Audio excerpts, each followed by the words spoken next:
Medical explanations of bewitchment, especially as exhibited during the Salem witch trials but in other witch hunts as well, have emerged because it is not widely believed today that symptoms of those claiming affliction were actually caused by bewitchment. The reported symptoms have been explored by a variety of researchers for possible biological and psychological origins. Modern academic historians of witch hunts generally consider medical explanations to explain the phenomenon. Besides, it's believed that the accusers in Salem were motivated by social factors, jealousy, spite, or a need for attention, and that the extreme behaviors exhibited were counterfeit, as contemporary critics of the trials had suspected. Ergot poisoning, a widely known theory about the cause of the reported afflictions, attributes the cause to the ingestion of bread that had been made from rye grain, that had been infected by fungus,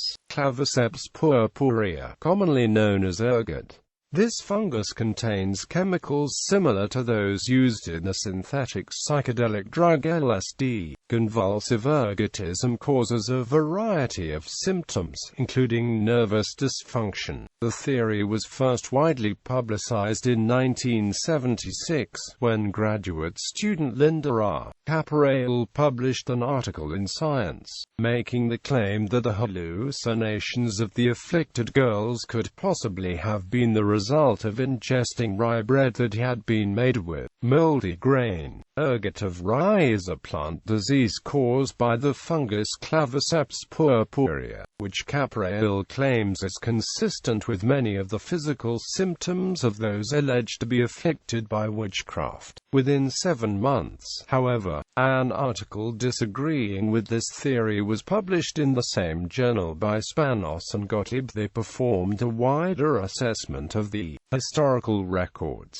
examining all the symptoms reported by those claiming affliction. Among other things, that ergot poisoning has additional symptoms that were not reported by those claiming affliction. If the poison was in the food supply, symptoms would have occurred on a house-by-house basis, not in only certain individuals. Biological symptoms do not start and stop based on external cues, as described by witnesses, nor do biological symptoms start and stop simultaneously across a group of people, also as described by witnesses.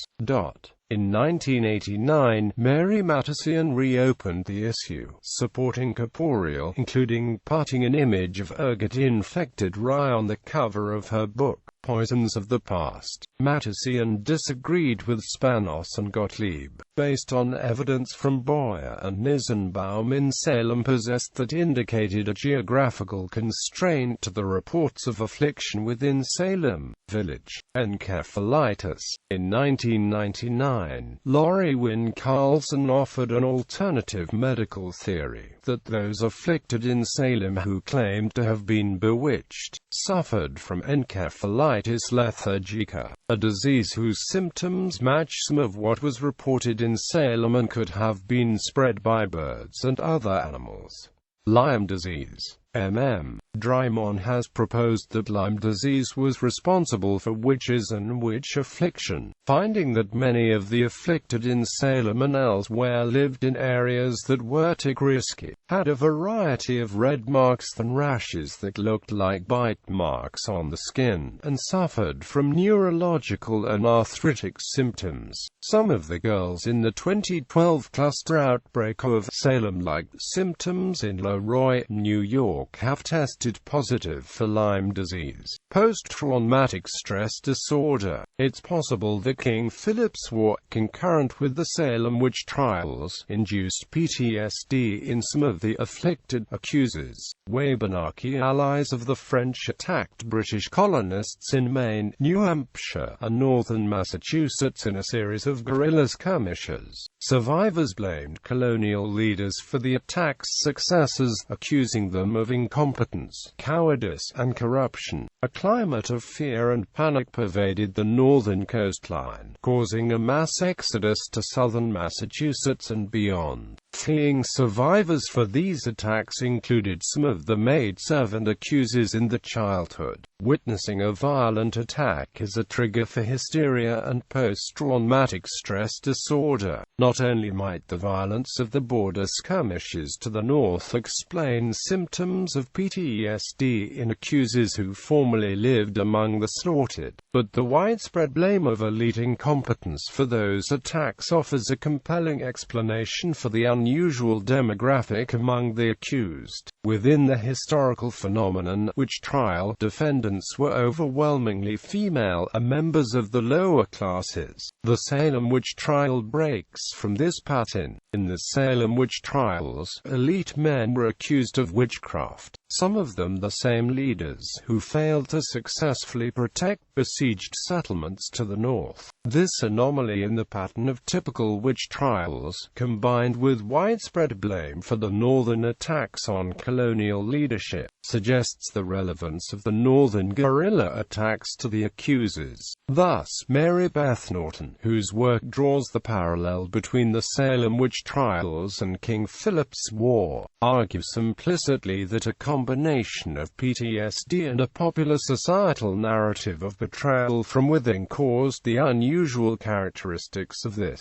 particular witch trial. Hysteria and psychosomatic disorders. The symptoms displayed by the afflicted in Salem are similar to those seen in classic cases of hysteria. According to Marion Starkey and Chadwick Hansen, physicians have replaced the vague diagnosis of hysteria with what is essentially its synonym, psychosomatic disorder. Psychological processes known to influence physical health are now called psychosomatic. They include several types of disease known as somatoform disorders, in which somatic symptoms appear either without any organic disorder or without organic damage that can account for the severity of the symptoms. A second type, conversion disorders, involves organically inexplicable malfunctions in motor and sensory systems. The third type, pain disorder, involves sensation either in the absence of an organic problem or in excess of actual physical damage. Psychologists Nicholas P. Spanos and Jack Gottlieb explained that the afflicted were enacting the roles that maintained the definition of themselves as bewitched, and this in return led to the conviction of many of the accused that the symptoms, such as bites, pinches and pricks, were produced by specters. These symptoms were typically apparent throughout the community and caused an internal disease process. Starkey acknowledges that, while the afflicted girls were physically healthy before the fits began, they were not spiritually well because they were sickened from trying to cope with living in an adult world that did not cater to the needs as children. The basis for a Puritan society, which entails the possibility for sin, damnation, common internal quarrels, and the strict outlook on marriage, repressed the unmarried teenagers who felt damnation was imminent. The young girls longed for freedom to move beyond the low status in society. The girls indulged in the forbidden conduct of fortune-telling with the Indian slave Tituba to discover who the future husbands were. They suffered from hysteria as they tried to cope with the consequences of a conflict between conscience and the unhallowed craving. Quote, "The symptoms of excessive weeping, silent states followed by violent screams, hiding under furniture, and hallucinations were a result of hysteria." Starkey conveys that after the crisis at Salem had calmed, it was discovered that diagnosed insanity appeared in the Paris family. Ann Putnam Jr. had a history of family illness. Her mother experienced paranoid tendencies from previous tragedies in her life, and when Ann Jr. began to experience hysterical fits. Her symptoms verged on psychotic. Starkey argues they suffered from hysteria, and as they began to receive more attention, used it as a means to rebel against the restrictions of Puritanism. Hansen approaches the afflicted girls through pathological lens, arguing that the girls suffered from clinical hysteria because of the fear of witchcraft, not witchcraft itself. The girls feared bewitchment and experienced symptoms that were all in the girls' heads. Hansen contests that, if you believe in witchcraft and you discover that someone has been melting your wax image over a slow fire, the probability is that you will get extremely sick. Your symptoms will be psychosomatic rather than organic. Quote, the girls suffered from what appeared to be bite marks and would often try to throw themselves into fires. Classic symptoms of hysteria. Hansen explains that hysterics will often try to injure themselves, which never result in serious injuries because they wait until someone is present to stop them. He also concludes that skin lesions are the most common psychosomatic symptom among hysterics, which can resemble bite or pinch marks on the skin. Hansen believes the girls are not accountable for their actions because they were not consciously responsible in committing them. Projection. Historian John Demos in 1970 adopted a psycho-historical approach to confronting the unusual behavior suffered by the afflicted girls in Salem. During 1692, Demos combined the disciplines of anthropology and psychology to propose that psychological projection could explain the violent fits the girls were experiencing during the crisis at Salem. Demos displays through charts that most of the accused were predominantly married or widowed women between the ages of 41 and 60, while the afflicted girls were primarily adolescent girls. The structure of the Puritan community created internal conflict among the young girls who felt controlled by the older women, leading to internal feelings of resentment. Demos asserts that often neighborly relations within the Puritan community remained tense, and most witchcraft episodes began after some sort of conflict or encounter between neighbors.